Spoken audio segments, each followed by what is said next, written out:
Gaza में शांति की उम्मीदों को उस वक्त बड़ा झटका लगा जब फिलिस्तीनी संगठन हमास ने मिस्र में प्रस्तावित शांति समझौते के आधिकारिक हस्ताक्षर कार्यक्रम में शामिल होने से इनकार कर दिया। ये समझौता लंबे समय से प्रतीक्षित था, लेकिन अब इसके भविष्य पर सवाल उठने लगे हैं। हमास का कहना है कि अमेरिकी राष्ट्रपति डोनाल्ड ट्रंप की योजना में कई ऐसे बिंदु हैं जिनसे उन्हें गंभीर आपत्ति है, खासकर उस सुझाव पर जिसमें ये कहा गया है कि हमास के सदस्य गाजा पट्टी छोड़ दें।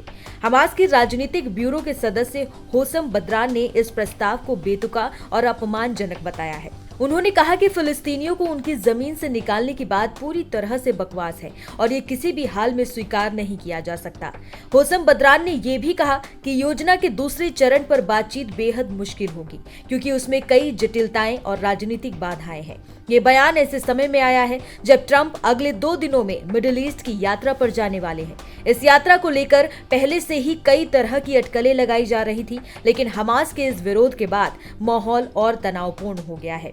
टाइम्स ऑफ इजराइल की रिपोर्ट में ये कहा गया है कि हमास नेताओं ने गाजा छोड़ने की शर्त को पूरी तरह से खारिज कर दिया है। उनका मानना है कि ये शर्त न सिर्फ अव्यवहारिक है, बल्कि फिलिस्तीनी जनता के अधिकारों के खिलाफ भी है। हालांकि ट्रंप की योजना का पहला हिस्सा शुक्रवार को लागू हुआ, जब इजराइल ने युद्धविराम पर सहमति जताई और गाजा के कुछ हिस्सों से अपनी सेना वापस बुला ली। इसके बाद शनिवार को हजारों फिलिस्तीनी अपने घरों की ओर लौटने लगे, कुछ पैदल, कुछ कारों और कुछ ट्रकों से। इन लोगों के घर इजरायली बमबारी में तबाह हो चुके थे, लेकिन अब वो उम्मीद के साथ वापस लौट रहे हैं। गाजा की सड़कों पर हलचल है, लेकिन दिलों में डर और अनिश्चितता भी है। इस लंबे संघर्ष में हजारों लोग मारे गए और गाजा का बड़ा हिस्सा बर्बाद हो चुका है।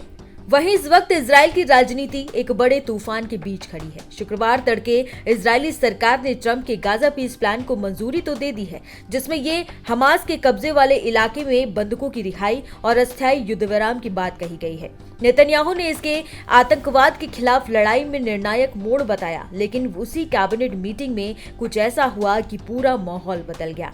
इस वक्त इजराइल की राजनीति एक बड़े तूफान के बीच खड़ी हुई है। शुक्रवार तड़के इजरायली सरकार ने ट्रंप के गाजा पीस प्लान को मंजूरी दे दी, जिसमें हमास के कब्जे वाले इलाकों में बंधकों की रिहाई और अस्थायी युद्धविराम की बात कही गई।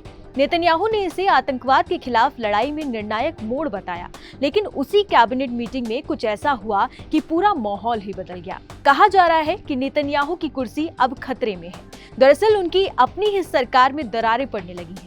जैसे पुराने समय में राजा का ध्यान जरा सा सत्ता से हटा नहीं कि मंत्री गुट बनाकर तख्त पलट की साजिश रचने लगते थे, कुछ वैसा ही अब इजराइल में हो रहा है।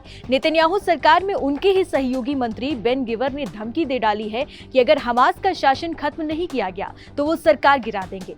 बेन गिवर ने साफ कहा कि अगर हमास किसी भी रूप में जिंदा रहा तो यहूदी पावर पार्टी सरकार से समर्थन वापस ले लेगी।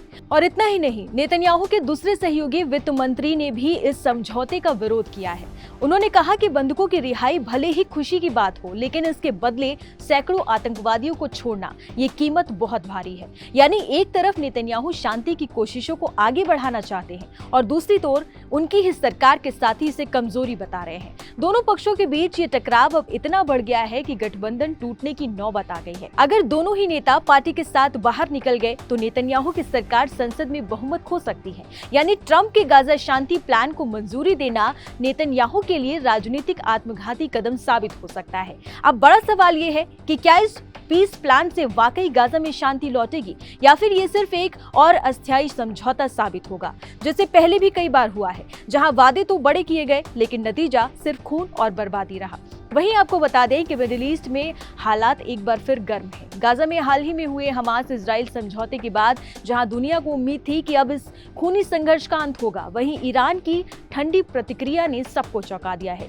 जो ईरान हमेशा हमास का सबसे बड़ा सहयोगी रहा है, वही अब इस समझौते पर ना तो खुलकर समर्थन दे रहा है और ना ही विरोध कर रहा है।